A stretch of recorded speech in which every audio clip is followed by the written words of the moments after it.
Welcome back to Real Phonies, where we take a love for movies and television and combine it with very little knowledge about movies and television. I'm your host, Christian. Join with me are my co-host, Joseph. Yellow. And Jehio. This week, talking about something that it amazes me we have not talked about in our 2.5 years of existing. The first 4 Harry Potter films. Yep. It definitely seems like it's well within our wheelhouse. Yeah, it was really shocking to me to think about that we've never really... I think we've all probably watched them and talked about on what we've been watching, but to really dissect them, we've never done that, which is a bit surprising. I think we realized at the beginning of last episode it's impossible to take... I mean, first off, there's just 8 films. Even if we did a brief overview of each one of them, it would have taken fucking forever. But honestly... 4 is probably too many. We'll just see how this goes. Yeah, that's true. Yeah, we're going to be here a hot minute just talking about the first 4 of them. Yeah. So do we want to get right into it? I mean, this is kind of like a revisited, but I think we revisit these. I know I watch them at least once a year, if not more than that. It's probably pretty similar. Maybe not every year. Maybe once every 2 years. It's one of those things where if you watch the first one, then it's just it's a steamroll effect. You just keep going into the next one, and then suddenly 8 movies later, you're like, oh yeah, this was a good time. And there's 4 or 5 cable networks who just hand them off and play them over and over in a row. It's like Saved by the Bell in the 90s. If you want to watch Harry Potter, it's on somewhere. Yeah, that's true. Every channel has a Harry Potter weekend. Yeah. So I guess we'll start with number 1, Harry Potter and the Sorcerer's Stone. Or Philosopher's Stone, if you're one of our neighbors across the sea. Our Blu-ray set, Sarah must have bought them cheap from off eBay or something like that, and they're foreign, so it does say Philosopher's Stone on the package. Do they say Philosopher's Stone in the movie? It does not say Philosopher's Stone in the movie. That's fucking weird. That is strange. This is off topic, but Philosopher's Stone has completely changed meaning for me after watching Full Metal Alchemist. For sure. Absolutely. But back to this movie. I think Chris Columbus made this. I didn't do a lot of research besides watching Chris these Columbus movies. did 1 and 2. Yep, correct. Which, first off, I want to get into a lot of the specific, cast things and whatever, but, what the fuck were Chris Columbus's parents thinking, naming him Chris Columbus? That's fucking rude as shit. Yeah. There's no way I'm not going to look at that and come up with some kind of lazy crossing the Atlantic joke, and then I feel bad about it because it's not good, but I have to do it.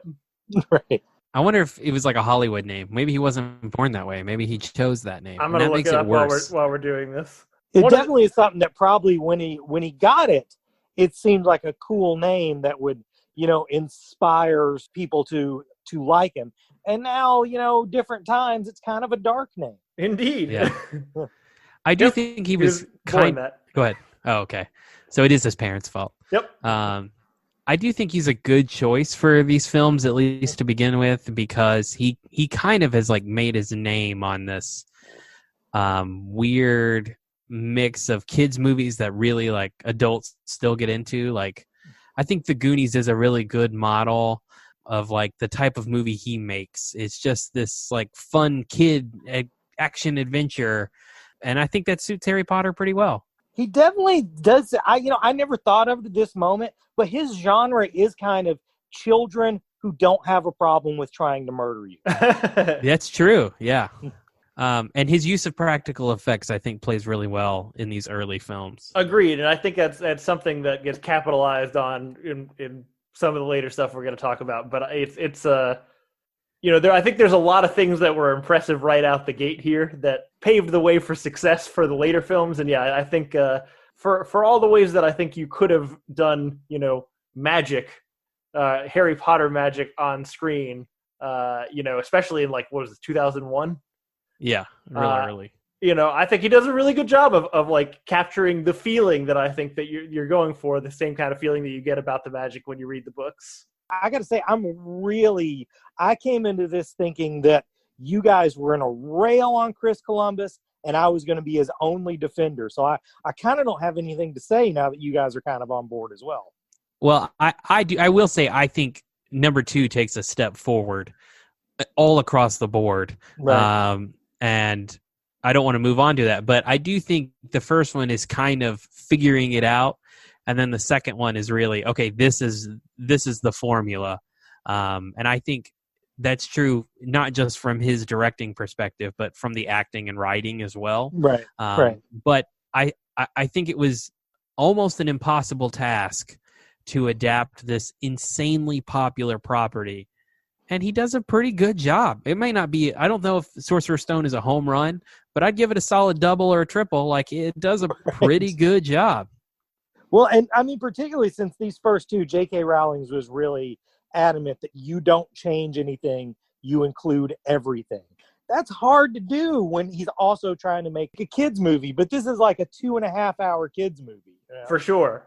Yeah, all these motherfuckers are long. The other thing that I think is really impressive before we actually get into like the actual movies is, aside from Richard Harris dying, the cast is consistent throughout all 8 movies, pretty much. That's true. You know, I think either Crabbe or Goyle got arrested at some point way down the line, and there's a few little replacements here and there. But as far as like major FaceTime characters, every single one of them makes it from beginning to end, and that's also kind of a minor miracle. Yeah, that seems real daunting in today's society. And honestly, it's like the Marvel thing before Marvel did it. They got all these people to sign on for 8 films, and most of them are in all of them. Like, once you're in the story and your name's not Sirius Black, you're in it. Right, yeah. Do we want to get into the plot of this first film? Yeah, I mean, it definitely sets the tone for, you know, I don't know if we talk about this enough, or at least the internet talks about it enough, but these movies, despite being kind of a young wizard's, you know, coming of age adventure story, are really just mysteries, you know, in a magical context. And I think that's something that J.K. Rowling does really well, and they capture really well in the movies.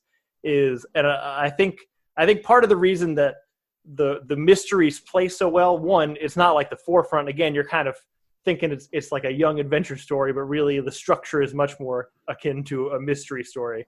But I feel like they play the magical card really well, where you're willing to make a lot of, like, whereas if you're watching or reading a regular mystery story, you're looking for clues because you know it's a mystery story. But in a magical world, especially in the magical world through the eyes of Harry Potter, who doesn't know anything about the magical world, you know, the rules just seem super fucking arbitrary. So, you know, there's just like jumping chocolate frogs and moving paintings and fuck it. You know, I'm not going to try and explain all this shit. It's just what it is. Right. And so, like, you're not necessarily applying the same amount of, I think, scrutiny to every single thing that happens. But then once you've come to the completion of the mystery, you've gotten to the end of the film and learned what's really going on, you realize that all the information, it was there enough of the magical rules were in place for you to figure it out. But you were just willing to kind of brush them off to the side because of, you know, some hand waving and other magical bullshit. And I think that's done really, really well throughout all the films and stories. Yeah. I mean, I really feel like what has made Harry Potter kind of survive, and it's not like it's that old, but is that it really is a well-crafted story that not only like is just, the books are good, like once, and the movies are good, once you get to the end of the story, you can see that it's been building up to this point all along. And I think she does a really good job of just dropping in minor details or minor plot points that don't seem important, but later on bear a lot of weight. Right. And that even starts here in this book. Now, I do want to point on this note that this is where Fantastic Beast gets it wrong, because she tries to connect things, you know, forward, you know, Fantastic Beasts taking place in the 30s and 40s or whatever, and now we're connecting to events in the 80s and 90s. It doesn't work in reverse, I don't think. It just feels forced and not fleshed out or undeserving. Like, I didn't need to see Nicholas Flamel in Crimes of Grindelwald. Nope. But I understand why she tries to do it, because it does work so well in these films. And I think Chamber of Secrets is a good example of how killing a Basilisk Fang you find out, or killing a Basilisk, and then, you know, in Half-Blood Prince and then in the Deathly Hallows, like those are really important events. Like Chamber of Secrets ends up being a really big deal later on in the series. So and again, I just feel like the movies do, especially these early ones, includes so much of the story from the books that they really hit on what makes those books magical. I agree. So, I mean, this one, I don't want to spend too much time recapping the plot to these because everybody who's listening to this has watched and probably read Harry Potter about 1,000 times. But this movie is kind of mostly establishing, hey, it's Harry Potter. He's a secret wizard we didn't know. He goes to Hogwarts, meets all new friends, gets exposed to this magical world, meets a mysterious dark figure that seems to hate him in Severus Snape, who, is definitely telegraphed to be our villain of this story, and through a grand adventure has to discover that the Voldemort, the wizard who killed his parents, is still alive and actively trying to return. And some other things happen. Any highlights that we want to mention before we get to the other stuff? One thing I noticed right in the beginning, first scene of this movie, is it really could have used somebody who didn't know what was going on. Yeah. Because that first scene is really awkward, where they're all calling each other by their full names and like basically explaining to each other what the other one does. And I was like, you guys already know this shit. And I understand it's for the audience, but it would be a little less awkward in rewatching if there could have been just some numbskull there who didn't know what was going on. Yeah. I did want to ask, what do we think of the cast? And adult or kiddies? Because those are two separate categories. Let's start with the kids. They're all terrible except for fucking, what is it, Tom Felton? Yeah. Tom Felton's crushing it. Everybody else sucks. I disagree. I think they're all good. They're children. They're children. We've just learned in the last couple of years that there are children actors that are good. And these just weren't them. Luckily, they didn't grow up to be like monsters or anything. It's so surprising none of these people turned out to be monsters. It's really amazing. Not even one of them died of heroin. But, look, they get better over time. But, they're kids. They're not great kids.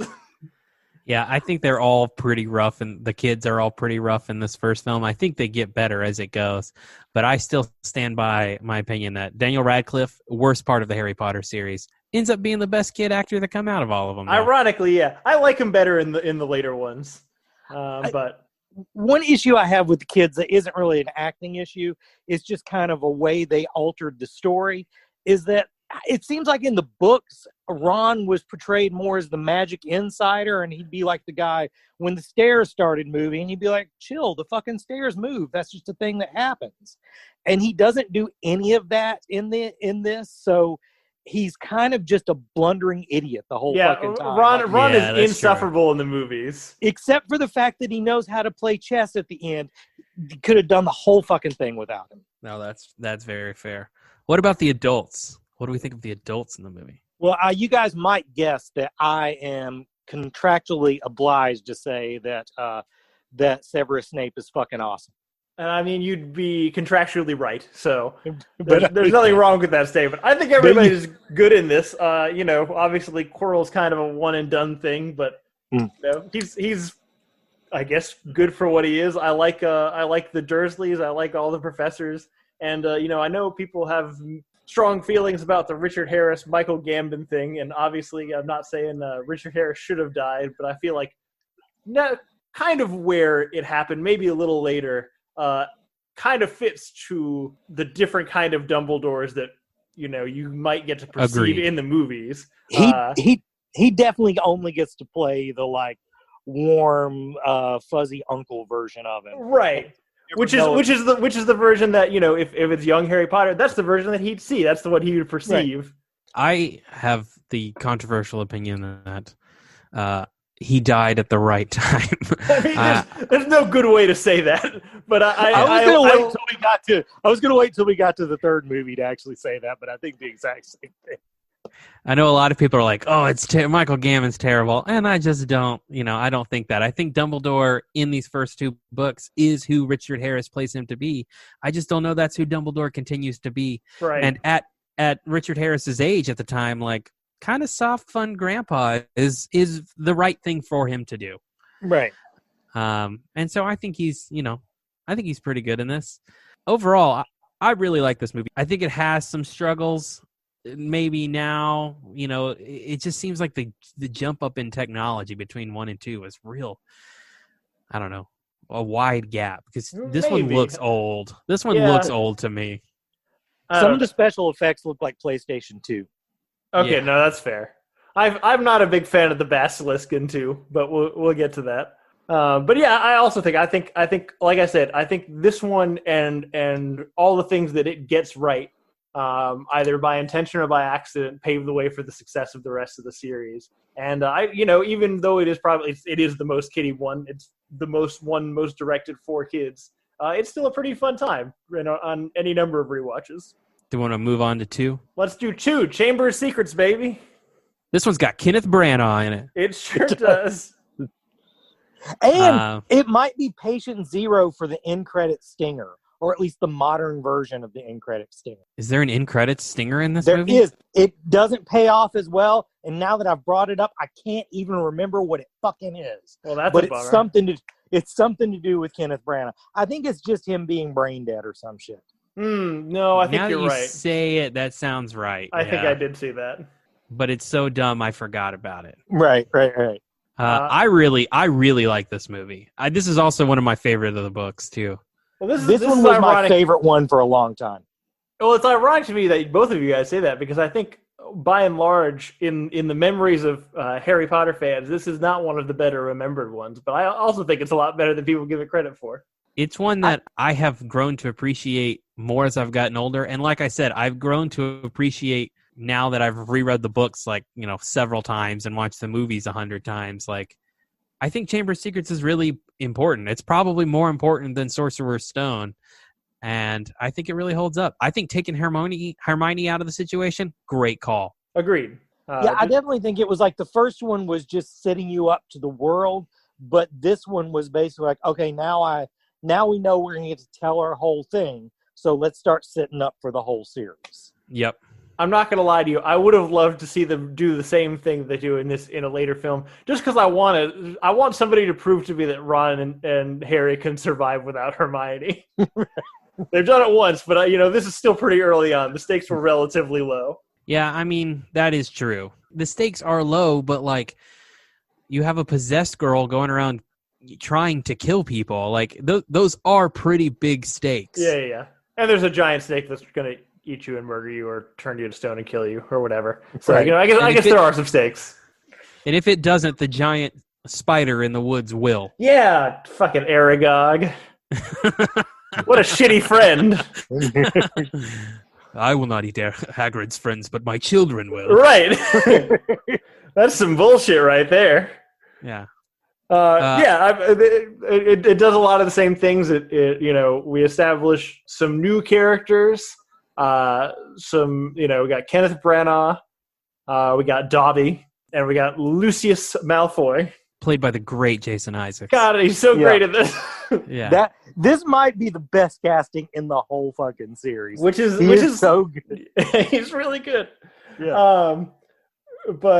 Same kind of thing. It sets up, this mystery of these petrified students and the Chamber of Secrets, and this monster. And there's a lot of, red herrings and twists and turns, and the Tom Riddle's diary that, again, does a good job of like making you think the story is one story, and then in the third act reveal, the story has been completely different from the beginning. One thing that, Jehu, you said, you talked about how the first film is really like an introduction to this world, and I completely agree.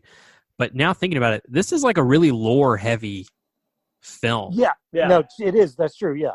Whereas like the first one's like an intro to the world, this is our history, and this is some of the weird, crazy crap that can go on in this type of society. And it does a really good job of presenting it that way, or presenting it the way that it does, because it's never like confusing. Like, you never really get lost in it. Even the way they do the Tom saying, my filthy mudblood father, or whatever, muggle father, like the way they introduced those concepts earlier in the film between Draco and Hermione set that moment up really well. And it's not at all confusing. Which is, it could get that way. It could be too much. It could be too deep, but I think it handles it really well. So of the two Tom Riddles, how does this one rank?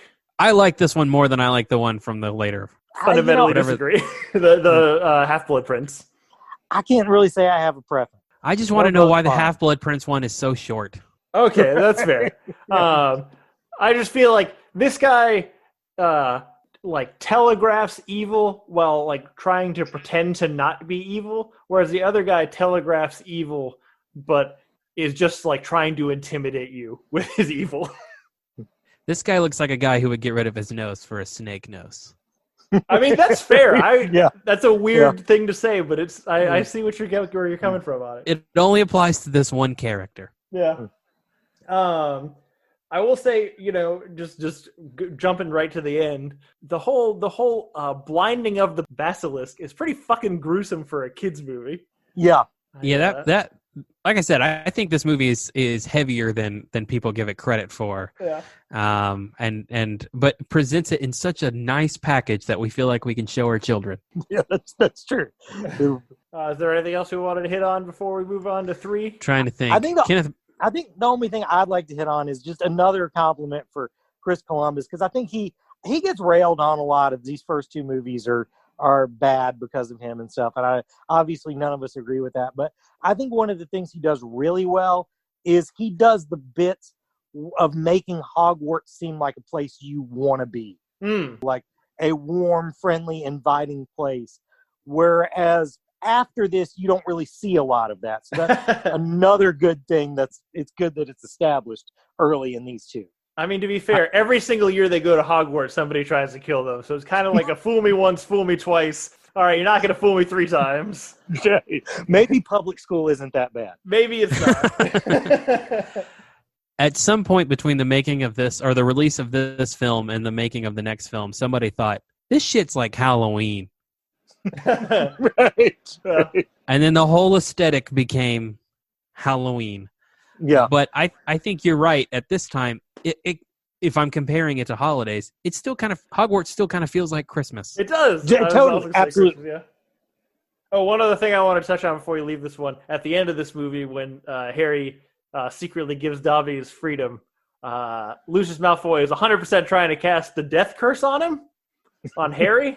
And I'm just like, my bruh, they're like, there's levels. You don't have to jump straight to the top. I have a dog that looks a lot like Dobby, and I'm always trying to give him socks and shit to see if he'll leave, but he never does. Yeah. I hate the Dobby character. I'm just gonna go ahead and say it. I have no sympathy for him. When he dies, I don't cry. Oh man, see, I'd never liked him until that scene. Then retroactively, I love him. That scene just breaks me up. Spoilers for 8 movies. Yeah, I was about to say, we'll save that for another day. But yeah, we'll move on to number 3, which is Prisoner of Azkaban, which is, I think, a lot of people's favorite book. The introduction of Sirius Black. And a pretty dramatic tonal shift for the movies, directed by Alfonso Cuarón, famous for, what did he do? Children of Men? Gravity? Yeah. Weird shit. This is a weird turn for him. Yeah. Unexpected. I mean, he did this before I don't know if it was before Children of Men, but it was definitely before Gravity. Yeah. This one I think is remembered.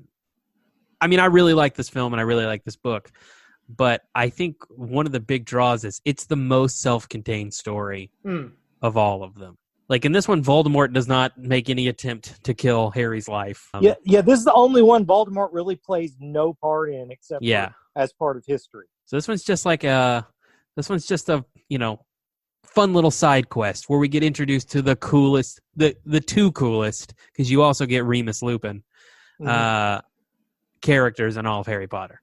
I like that you say it's a fun little side quest, but it's the one that the primary antagonist and general theme is these soul-sucking, depression-feeding darkness creatures that are just looming literally everywhere. Yeah, the design of the Dementors too is really scary. Yeah, well, it's funny you touched on this with Chris Columbus, and I think it's something that Alfonso Cuarón smartly capitalizes on and doubles down on, which is kind of emphasizing the really physical aspects of the magic. Even in the first introduction of the Dementors, there's that moment of the fingers crawling around the door before it pulls the door open in the train car.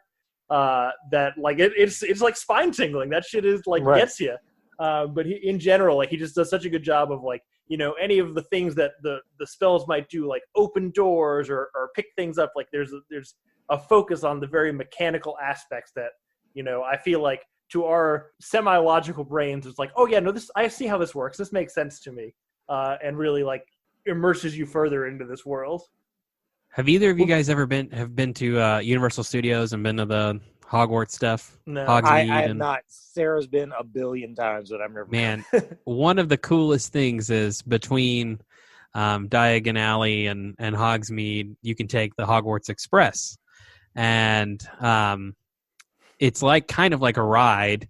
At one point, it stops, and what you think is just like your little room cart door. It's really like a monitor, and so it like freezes over, and a Dementor passes by, and it feels very real. Like it feels exactly like that scene. There are cooler rides for sure, but if you're like a Harry Potter fan, I think that moment is the closest moment you will experience of like being in this world. It's just such a well done experience. Highly recommend it. Yeah, I know. Like I said, Sarah's been like 50 times. I think she's going again next month. So I'm assuming I'll be allowed to go at some. I do know, not to promote Universal Studios because they're not going to pay us, but I think if you're a Florida resident and you go right now, you just have to pay for one day and you can go any other day the rest of the year. Oh, nice. But you got to risk the COVID, but sure. if you're fine with that, yeah, you can get your money's worth out of it. Back to Prisoner of Azkaban. The thing about this one is that it's the first one where J.K. Rowling lets the director off the chain. We're basically like, okay, you can muddle around with the story points and sort of cut some things out because I trust this director. And I think there's some things about it that was good and some things about it that were a mistake. What do you think was a mistake? I really think Joseph was talking about earlier that all these are mysteries, and I totally agree with that. That why people who are 5, 15, or 50 enjoy these is if you're 5, it's just a cool story about wizards and kids who are heroes in the end.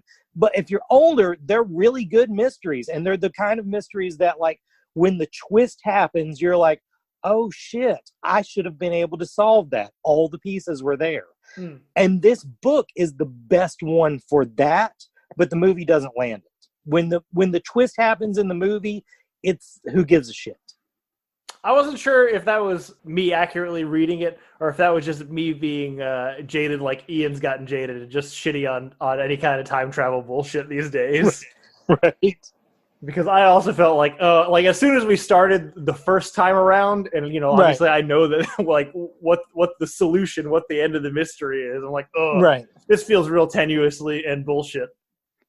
I just remember I was like reading this book, and from the point where I was reading it late at night, about 1:30 in the morning, we got to the point where we realized who Scabbers really was, and I was like, well, shit, I'm not going to put this fucking thing down till I'm done.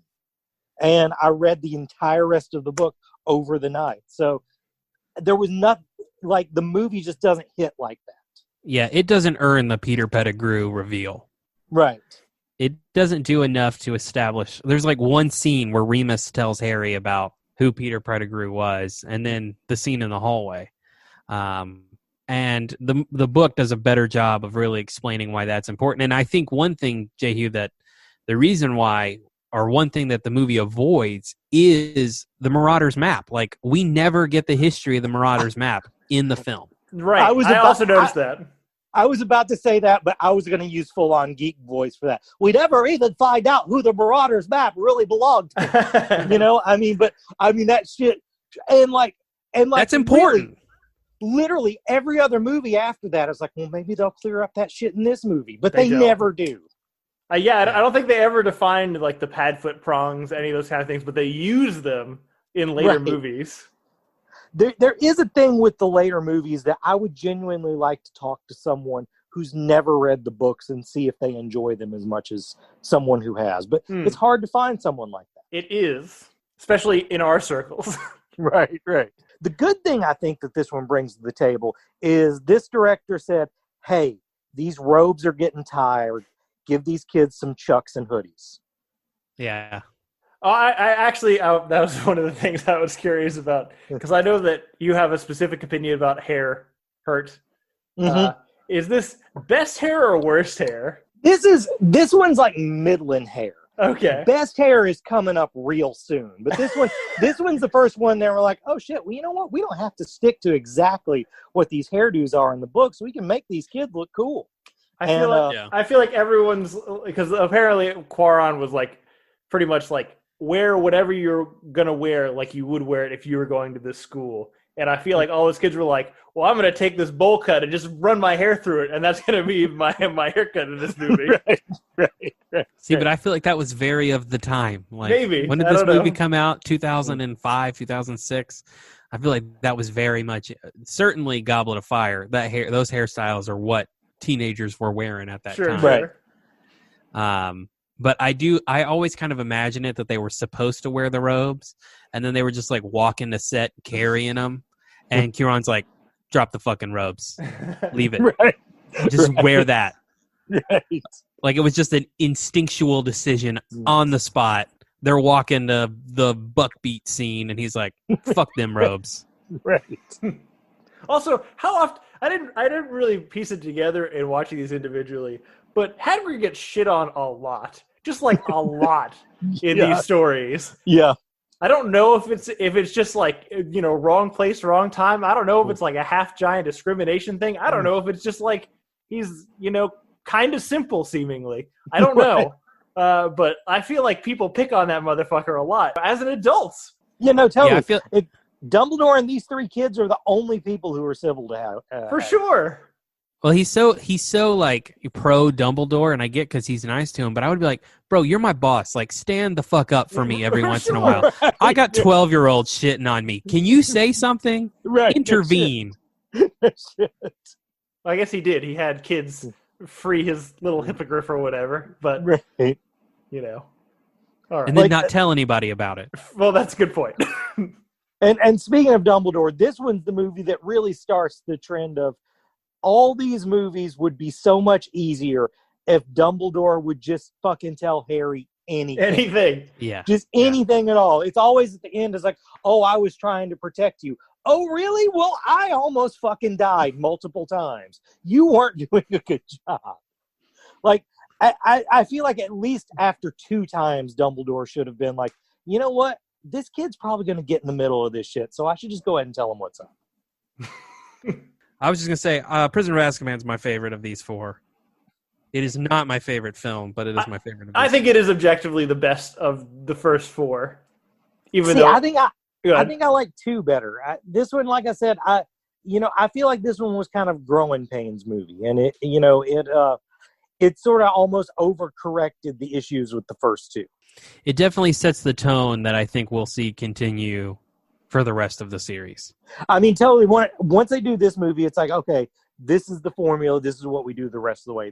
This is what these movies look like. So I think that brings us to Goblet of Fire, which, in my opinion, the worst film. Totally agree. I think it is the worst of the 8. See, I disagree, although I'm going to admit most of my disagreements are based on the fact best hair ever.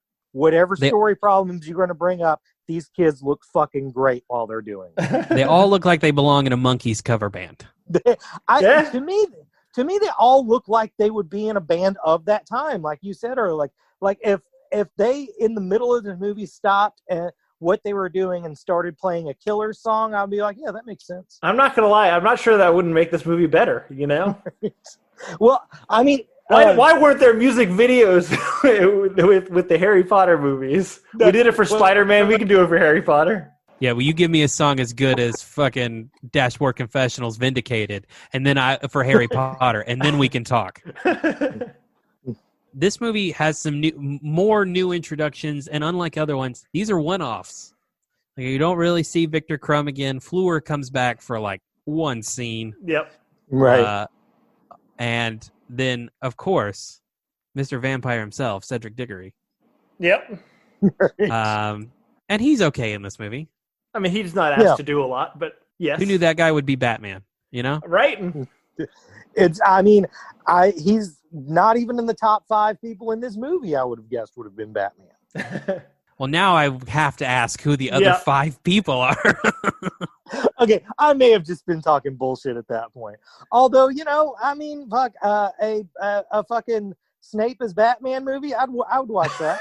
Alan Rickman Batman, I'm down. Yeah, Alan Rickman Batman, like it's Dark Knight Returns, but instead of being like an old, like grizzled, dirty, hairy type, he just sort of turns into a more capable version of Alfred.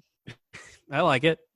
Yeah, I was just trying to think of men that could be Batman in these movies, and I just realized there's not a lot of strong chins in the Harry Potter franchise. Nope. there's almost no. There's basically Kenneth Branagh. That's it. Oh man.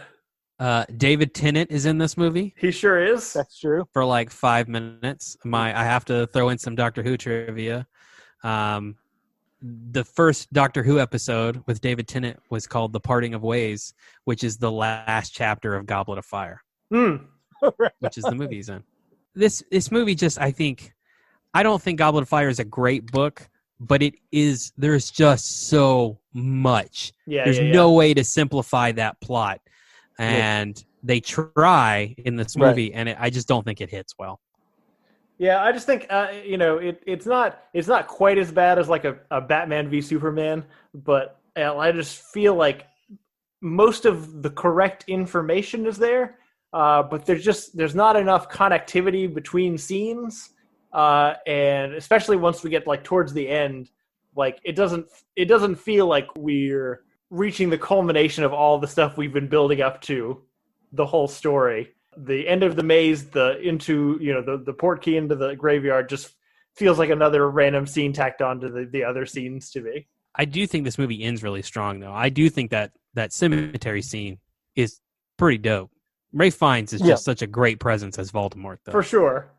I always assumed that he hated this role, but I looked it up, and apparently he had a great time with this role, which, I mean, it comes through, but... I just think he hates the makeup. I mean, look, who wouldn't?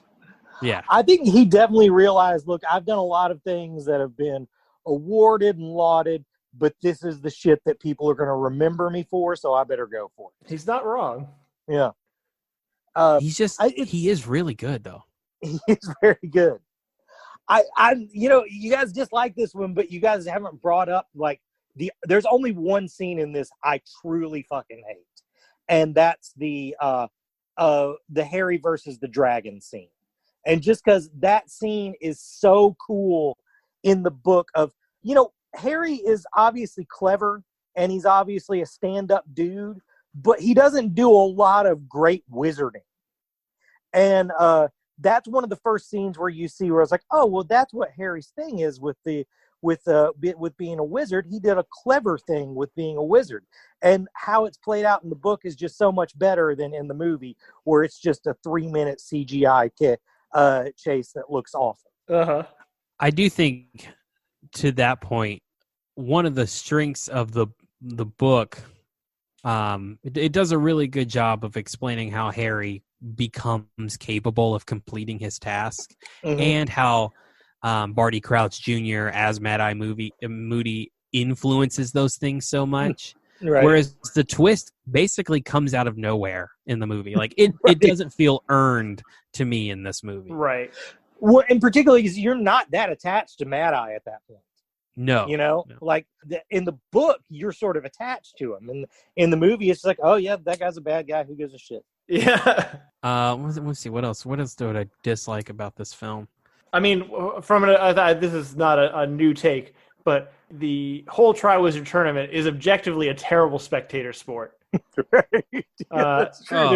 just the Hunger Games, but yeah, at least the Hunger Games had like cameras, like none of the action takes place where anyone can fucking see it. Yeah, I do You're just risking children's lives. Yeah. The one small touch that I do like, and I was probably in the book, but I feel like was a choice in this movie, is when Harry portkeys back to the Hogwarts ground at the beginning of the maze, like everyone's celebrating, and like the band is playing while Harry's like fucking screaming. Yeah. And like there's just like this moment where like everyone has to be like like wait, what the fuck is going on? I really like that moment. I think that's pretty. I mean, it's pretty fucking like heart wrenching and like affecting, but again, it's a dark choice for a children's film. Right. I do think the band. What Whoville shit are they playing For sure. in that scene? I mean, look, this is also the one where it's got like the Triwizard Ball, where there's like a waltz bit, and then there's just like a shitty wizard band that plays afterwards. Okay, I like that band. That's not a shitty wizard band. Jarvis Cocker's in that band. That band's awesome. I like that bit. I dislike how they do, again, talking about comparison to book to film, the Ireland versus Bulgaria Quidditch match in the beginning. Like, there's a lot of shit that happens there that we do not talk about. Right. That was a budget thing. I think it was more of a time constraint thing, is like with, Barty Crouch and his elf, and that, freaking Barty Crouch Jr. was there the whole freaking time, sitting right inside him. Like, they just changed so much of that. And I guess it's really not important, but I guess that's the establishment, I guess that's, I feel like, what makes it satisfying in the payoff. But, yeah, and that never answers how Barty Crouch escapes prison. Right. The film doesn't. And that also kind of annoys me, because it was this big deal that Sirius does it. And now, I guess because we have a precedent, we're not supposed to, like, wonder. Right.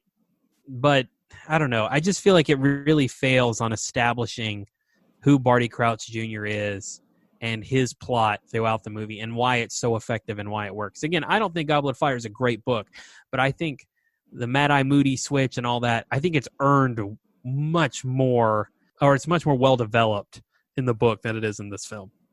Also, I think in the book, probably doesn't Sirius play a bigger part than just a face in a fireplace? Not really. Not much.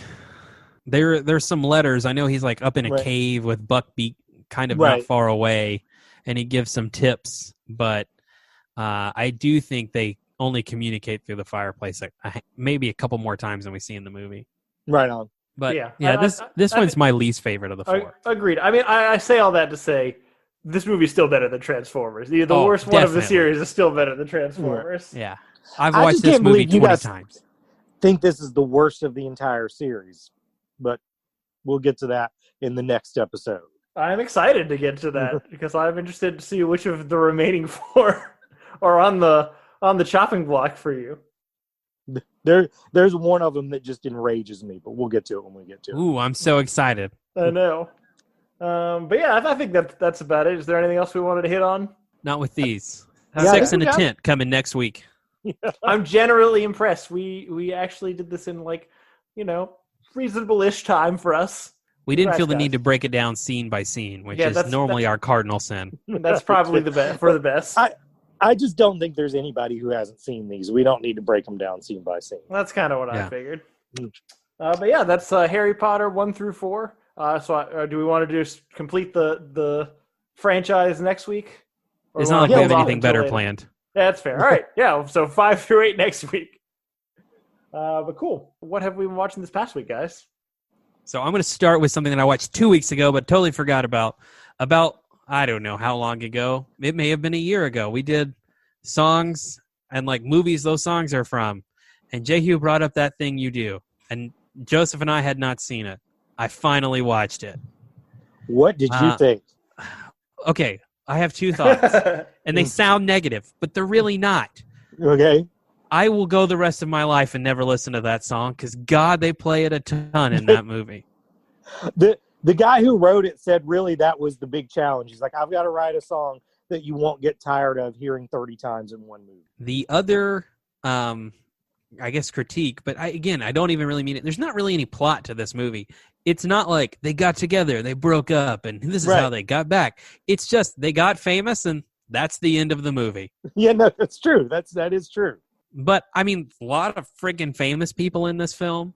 And it's a pretty fun, like, Kate and I watched. Kate's a huge fan of this. I had no idea. It's very rare we come across a movie she's seen that I haven't. All right. And she's a big fan of it. And so we just sat down one evening and, it's like 90 minutes long. And it's not going to hurt your feelings. You're just going to have a good time watching it. Right. I mean, I think one of the things I really like about it is that it never does anything. Like, whenever I see movies that are about bands, I always feel sorry for cops. Because, I mean, like any other movie or TV show you watch about a band, they can't get through 5 minutes without doing something that's like, oh, that just doesn't happen. That's not a thing that happens when you play in a band. So that must be what it's like for a cop anytime they watch television. But anyways, doctors too. But this one, I mean, it pretty much portrays what it's like to be in a band with a bunch of dudes. And I like that there's no real big moment of irony, like the big like happenstance that happens that, oh shit, that's what made us suddenly famous, is they accidentally played the song too fast one time and then it became that song. I think maybe I like it just because it goes against a whole lot of cliches about music type movies. I will say 2 things I would like to add, and that come from this as a perspective of a drummer. Number one, I've 100% been there where, the guitar player or whoever is like, oh, this is the tempo of the song, and I will play that in practice, but then when we get on stage, if I think something's better, that's the way we're going to fucking play.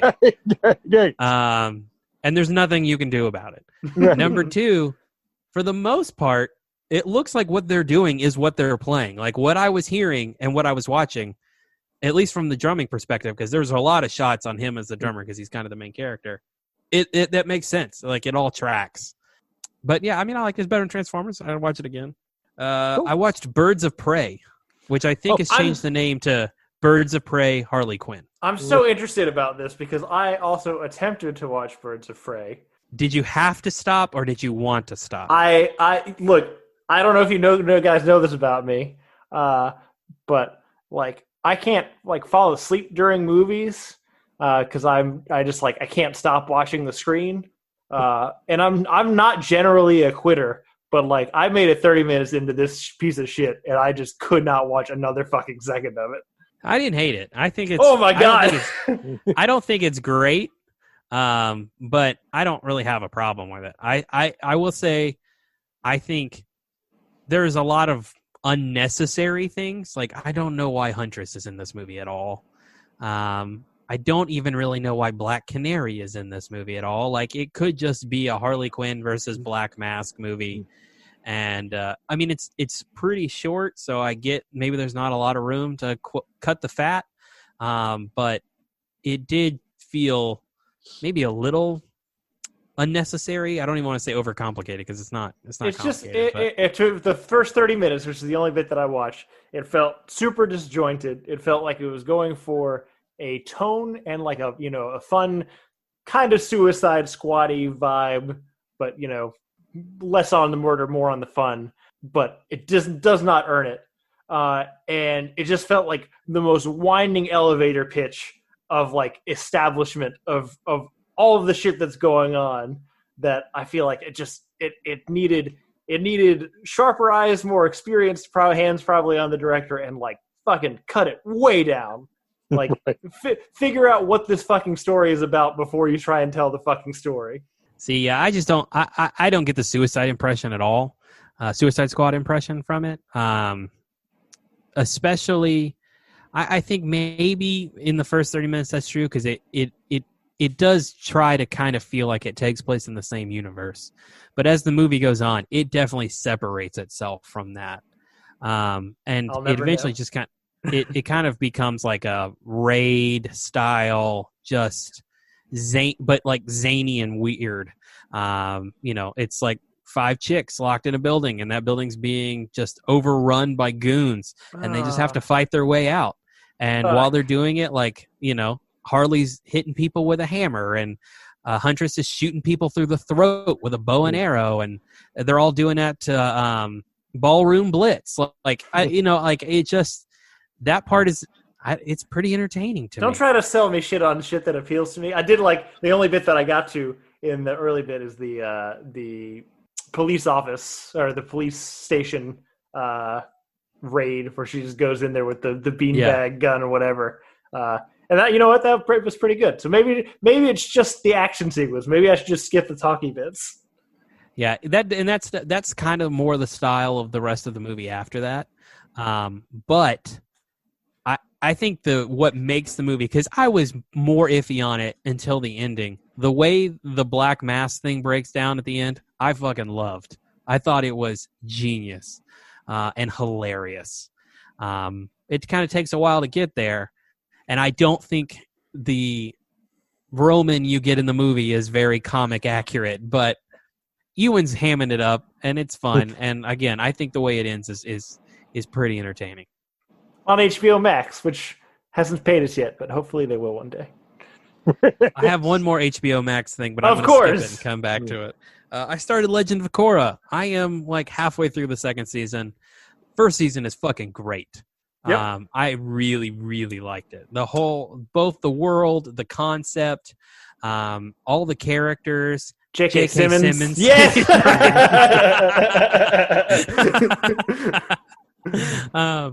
All in. The second season, Joseph, you and I texted about it. It really just feels like they didn't know where they were going, so it kind of feels repetitious to the first season. Like it's very like political climate and two parties rising up against each other, and there's a brother connection, and it just doesn't feel like it doesn't feel like it enhances the story any. Yeah, other than maybe the spirit world stuff. But they lose some dramatic character threads in this when they realize the first season's over, and they're like, "Oh no, this was the end of their story," and then it was happily ever after, and then they didn't know where else to write them. Some of them get back on track, and some of them don't over the course of the series. It's pretty short. I think it's only like 50 episodes. Yeah, I think I'll be done with it. I think they introduced Varric in the second season. Yes. Varric's fucking great. He continues to be great for the whole series. I started Hard Knocks. Oh, yeah. And it's okay. Okay. It's kind of how I felt about the first Ram season. Yeah. I definitely prefer the Chargers bits than I do the Rams bits. And I like Sean McVay way less after this. He just is like real cheesy and dorky, and I mean he's buff as shit, and he like shows off how he can like get his dog to shoot basketball goals, and I don't care. But Anthony Lynn seems like a real cool guy, and that was fine. And then I watched the first episode of Lovecraft Country, and I was hoping you guys have also watched it. Mm-mm. I actually didn't, because I assumed we'd be doing an episode on it at some point. We should. It's weird. The three leads are great, though. But I have no idea what to anticipate. Have either of you ever read any of like H.P. Lovecraft stuff? Mm-mm. I've read a little, but more I've read stuff inspired by H.P. Lovecraft. Right. So I have read some Lovecraft, and I really like his stuff, and I'm really sad it's something that like Hollywood hasn't really like mined. And mind you, I get that he's kind of controversial, but I am very intrigued where this show is going, and I have no idea. Like it feels like horror Lost, and it definitely though feels like they're riding kind of the piggyback off Watchmen. Like there is still very much like, oh, we're going to tell this fantastical story, but it's going to have this race relation element. And not that I have a problem with that. It just is the last big like HBO spectacle show. Watchmen did it, and it did it so well that I hope this is able to kind of carry that torch and not just play off. Having said that, I have a friend who worked on this show. He was a script advisor, and I thought about trying to get him to come on here if we do an episode on it. Yeah, cool. That's it. I have complex feelings about H.P. Lovecraft. I don't really know why we're trying to salvage him. Like, he was a pretty terrible dude, and I don't know if he brought something positive to the table, but since everything he brings is just misery and dread, I don't know why we're trying to salvage that. That being said, this show looks fucking great, and of course I'm going to watch it. I'm a big fan of the Cthulhu story and At the Mountains of Madness. Those are two stories that I personally just really, really enjoy, and I think could be done really, really well. But I agree, as a troubled person, he is definitely up there.